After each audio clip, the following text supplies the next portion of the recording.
Friends, मैं doctor Dwarka, consultant psychologist and life coach. दोस्तों, पिछले कुछ वीडियो के माध्यम से मैं ये बताने का प्रयास कर रहा हूं कि साइकोथेरेपी में क्या क्या होता है, साइकोथेरेपी क्या होती है, साइकोथेरेपी के फैक्टर्स क्या हैं, बेसिस क्या हैं, एंड साइकोथेरेपी किन चीज़ों को फॉलो करने के बाद जो है कॉमन क्या है, ऐसे 4-5 जो मैंने प्रीवियस वीडियो में बताए हैं। एंड आज मैं कुछ और नई चीज़ें आपको बताने की कोशिश करूंगा, यानी कि जिस भी व्यक्ति के घर में या जानकारी में जो भी व्यक्ति मानसिक रोग से ग्रसित है, जिसको टेंशन है, एंजाइटी है, डिप्रेशन है या कुछ और मनोरोग है, यानी कि ओसीडी, स्किज़ोफ्रेनिया है, तो जब ऐसी स्थिति होती है तो क्या होता है, या तो पेशेंट खुद परेशान होकर अपने फैमिली मेंबर को कहता है कि मुझे डॉक्टर्स को दिखाया जाए, या जो है फैमिली मेंबर ही अपने आप उनको ये लगता है कि भाई हमें इसे किसी डॉक्टर को, चिकित्सक को या साइकोथेरेपिस्ट को दिखाना चाहिए। तो ये स्थिति तो बहुत अच्छी होती है, लेकिन अगर कोई उन्हें बाबाओं के चक्कर में, किसी तंत्र मंत्र के चक्कर में अगर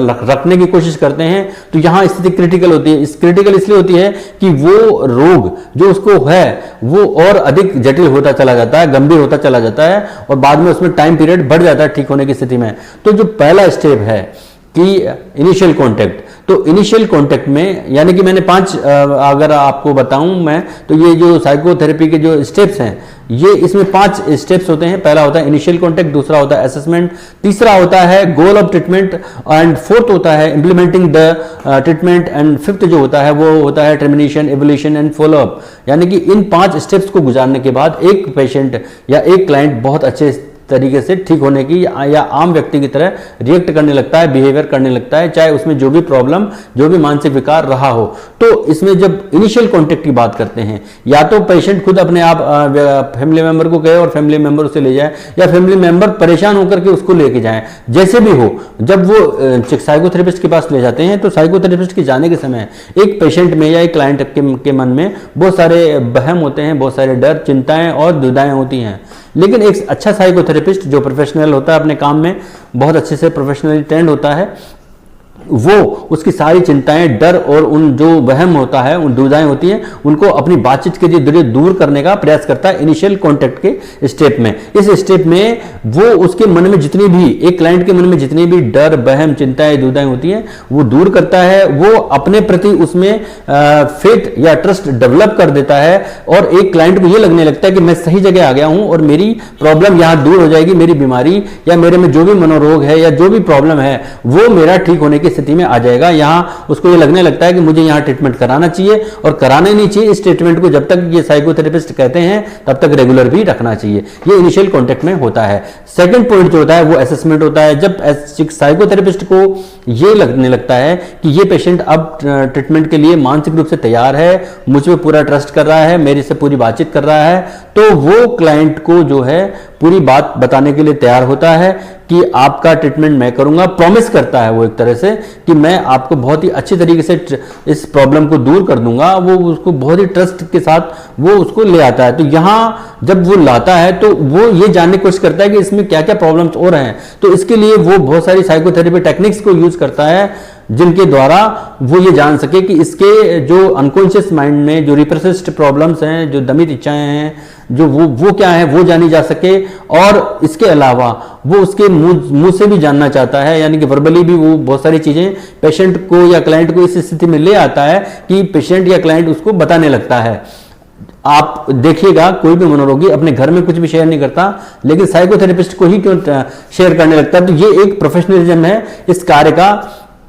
कि एक साइकोथेरेपिस्ट बहुत ही अच्छे से ट्रेंड होता है, वेल ट्रेंड होता है, और वो अपने पेशेंट से सारी चीजें अपने आप वो कह देने के लिए तत्पर कर देता है। यानी कि एक पेशेंट या क्लाइंट उसको सारी चीजें बताने के लिए तैयार हो जाता है, मानसिक रूप से तैयार हो जाता है। तो साइकोथेरेपी टेक्निक्स वो यूज करता है। इसके अलावा बहुत सारे वो साइकोलॉजिकल टेस्ट ऐसे होते हैं जिनके द्वारा वो उनके जो प्रॉब्लम्स है, जो रिप्रेस्ड जो डिजायर्स हैं, जो इच्छाएं हैं, या जो उसके एंजाइटी के कारण हैं, वो उनको जानने की कोशिश करता है उसके द्वारा। इसके अलावा वो उसकी फैमिली मेंबर्स का भी इंटरव्यू ले सकता है, वो उसके फ्रेंड्स को भी बुला सकता है, वो उसके नेबर्स को भी बुला सकता है, ताकि वो उसके बारे में पूरी चीज जान सके और उसके प्रॉब्लम्स को का असेसमेंट किया जा सके। इस तरह एक साइकोथेरेपिस्ट उसके प्रॉब्लम को असेस कर सकता है, जान सकता है और असेसमेंट करता है, उसका एक डेटा तैयार करता है। ये दूसरे स्टेप्स में होता है। एंड थर्ड स्टेप जो है यानी कि जो गोल ऑफ ट्रीटमेंट है, इसमें क्या किया जाता है? देखिए, जब एक साइकोथेरेपिस्ट को ये पता चल जाता है कि ये क्लाइंट मेरे पास आ चुका है, ये मेरे पास रेगुलर ट्रीटमेंट कराएगा और मुझे इसे ठीक करना है, तो वो प्रॉमिस करता है उससे कि मैं आपको ठीक कर दूंगा और इसका वो रैंडमली विचार विमर्श करता है पेशेंट के या क्लाइंट के साथ बैठ करके कि मुझे आपको ये करना है, आपके लिए ये करना है और आपको मेरे साथ इस तरह कोऑपरेट करना है। और जो मेन बात होती है इस स्टेप में वो ये होती है कि इसमें एक कॉन्ट्रैक्ट मैप तैयार किया जाता है और इस कॉन्ट्रैक्ट मैप में यह बताया जाता है साइकोथेरेपिस्ट के द्वारा कि आपकी जो प्रॉब्लम है मैं उसे 100% दूर कर दूंगा, ये प्रॉमिस करता है फर्स्ट थिंग। एंड वो क्या क्या कंडीशन अप्लाई करेगा वो उसको क्लाइंट को बताई जाती है और किस तरह क्लाइंट उसको रेस्पॉन्स करेगा या रेस्पॉन्सिबिलिटीज क्या होगी क्लाइंट की, वो उसको जवाबदेही को वो क्लाइंट को तैयार कर देता है मानसिक रूप से कि आपकी ये रिस्पॉन्सिबिलिटी रहेगी, आपको ये सब करना होगा और मैं आपको पूरी तरह ठीक कर दूंगा। इसके अलावा एक कॉन्टेक्ट मैप में यह भी बताया जाता है कि इस जो थेरेपी है, ये साइकोथेरेपी जो मैं दे रहा हूं, इसका गोल क्या है, इसका लक्ष्य क्या है, इसका टाइम पीरियड क्या है, इसकी फ्रीक्वेंसी क्या है, यानी कि कितने साइको सेशन आपके साथ कंप्लीट करने होंगे ताकि आप पूरी तरह ठीक हो जाएं। एंड इसके बाद उसमें जो है कितना एक्सपेंसेस लगेगा, कितना समय लगेगा, ये सारा एक साइकोथेरेपिस्ट एक क्लाइंट को और उसकी फैमिली मेंबर्स को पूरी तरह बता देता है ताकि उनकी जो मानसिक दुविधाएं हैं वो दूर हो जाएं और वो पूरी तरह से मानसिक रूप से तैयार हो जाएं ट्रीटमेंट कराने के लिए, साइकोथेरेपी लेने के लिए, जिसमें कोई दवा यूज नहीं की जाती, कोई दवा इंजेक्ट नहीं की जाती, केवल और केवल टॉक थेरेपी या जो है सीबीटी तरह की जो है उन सब चीज़ों को यूज करते हुए, उन टेक्निक्स को यूज करते हुए वो उन्हें ठीक करने की पूरी कोशिश करता है और वो ठीक हो जाता है, बशर्ते वो किसी बाबाओं के चक्कर में ना पड़े, बशर्ते वो किसी तंत्र मंत्र के चक्कर में ना पड़े। तो इस तरह वो मनोवैज्ञानिक रूप से अगर वो तैयार होता है वो और उसकी फैमिली, तो ये जो थर्ड पॉइंट है जिसमें गोल ऑफ जो है ट्रीटमेंट होता है, यानी कि इसमें कॉन्ट्रैक्ट मैप जो जितनी चीजें मैंने बताई है कि इसमें एक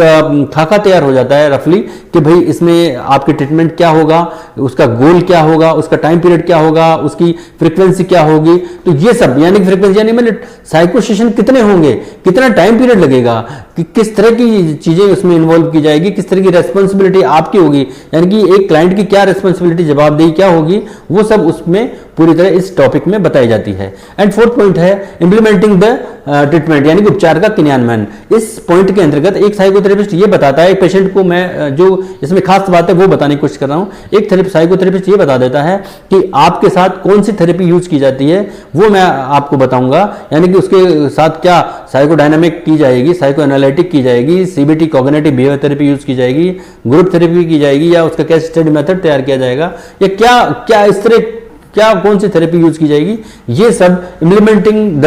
ट्रीटमेंट में के स्टेप में उसको बता दिया जाता है। एंड फिफ्थ जो लास्ट वन है वो ये है कि इसमें जो है टर्मिनेशन की स्थिति आ जाती है, एवोल्यूशन की स्थिति तैयार की जाती है एंड लास्ट में फॉलो अप की स्थिति रखी जाती है। तो टर्मिनेशन में यानी कि यहाँ थेरेपिस्ट को पता चल चुका होता है कि मैं जो चीज़ें दे रहा हूँ, ये ट्रीटमेंट कर रहा हूँ, इसमें जो है ठीक होने की स्थिति आती जा रही है, यानी कि मेरे को साइको सेशन कितने करने हैं, किस तरह एंड करना है, ये वो बताने लगने की स्थिति में आ जाता है,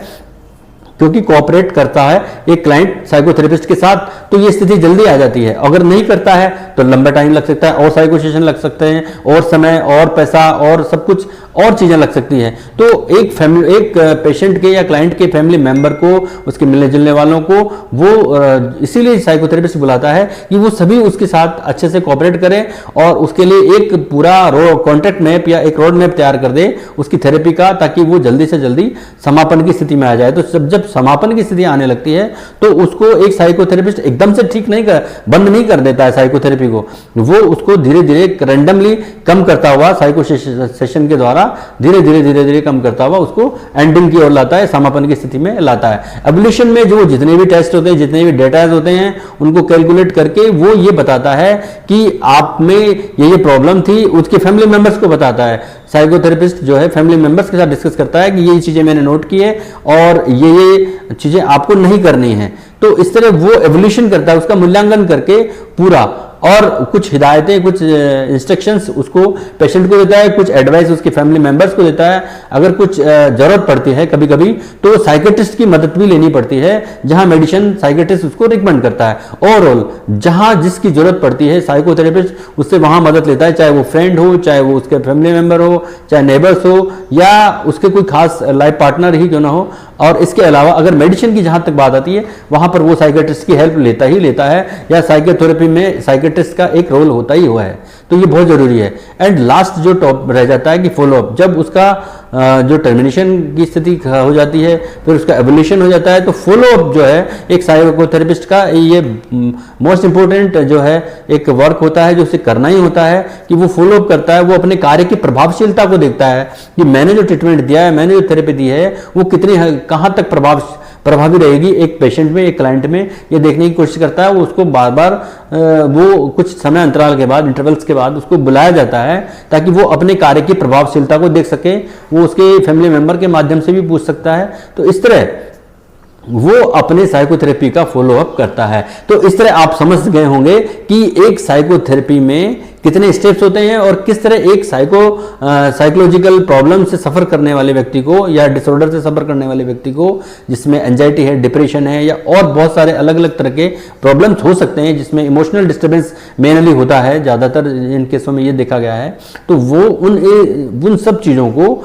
जो है इन स्टेप्स के द्वारा ठीक करने की कोशिश करता है। तो दोस्तों मेरा एक मुख्य उद्देश्य यह है कि आप जिसके घर में कोई भी साइकोलॉजिकल प्रॉब्लम है, किसी बच्चे को, किसी फैमिली के मेंबर को, वो अपनी प्रॉब्लम को किसी और चक्कर में ना पड़ के, किसी तंत्र मंत्र बाबा वगैरह के चक्कर में ना पड़ के, वो साइकोथेरेपिस्ट से मिले, साइकेट्रिस्ट से मिले और ये साइकोथेरेपी को इंप्लीमेंट करे, उसको क्रियान्वयन करने की कोशिश करे ताकि उनके फैमिली का मेंबर जल्दी से जल्दी ठीक हो सके और वो एक आम जीवन की धारा से जुड़ सके। यही मेरा इस वीडियो का मुख्य उद्देश्य है। और ये मैंने बताने की कोशिश की है कि कौन से स्टेप्स ऐसे हैं जिनको एक साइकोथेरेपिस्ट और एक क्लाइंट मिलकर के कंप्लीट करते हैं, और एक साइकोथेरेपिस्ट एक क्लाइंट को ठीक कर देता है, स्वस्थ कर देता है, मानसिक रूप से ठीक कर देता है, और बाद में फॉलोअप भी रखता है ताकि वो लंबे समय तक ठीक रहे। यही मेरा इस वीडियो का जो है मुख्य उद्देश्य था। तो आप इसे शेयर करें तो मुझे बहुत अच्छा लगेगा, और इसके बारे में आपके क्या कमेंट है जरूर दीजिएगा। दोस्तों कैसा लगा आप जरूर बताइएगा। आज का मेरा ये वीडियो यही तक था। धन्यवाद, नमस्कार।